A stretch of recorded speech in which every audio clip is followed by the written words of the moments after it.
భారతదేశపు comedy king గా పేరొందిన కపిల్ శర్మ ఒక సామాన్య మధ్యతరగతి కుటుంబం నుండి వచ్చి నేడు దేశంలోనే అత్యధిక పారితోషికం తీసుకునే కమెడియన్ గా ఎదిగారు. ఆయన గురించి కొన్ని ఆసక్తికరమైన విషయాలు. ప్రారంభ జీవితం మరియు కష్టాలు. 2 ఏప్రిల్ 1981న పంజాబ్లోని అమృత్సర్లో జన్మించారు. ఆయన అసలు పేరు కపిల్ పుంజ్.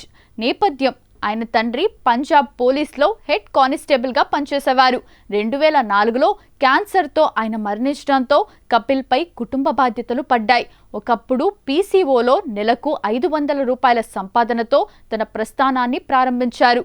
సింగర్ కావాలని. నిజానికి కపిల్ శర్మకు గాయకుడు కావాలనే కోరిక ఉండేది.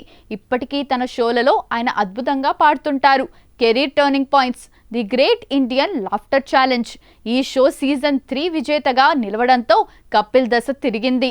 ఆ తర్వాత కామెడీ సర్కస్లో వరుసగా 6 సీజన్ల టైటిల్స్ గెలుచుకొని రికార్డ్ సృష్టించారు.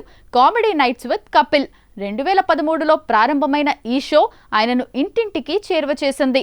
బాలీవుడ్ అగ్ర హీరోలందరూ తమ సినిమా ప్రమోషన్ల కోసం ఈ షోకి రావాల్సిందే అనేంత స్థాయికి ఇది చేరుకుంది.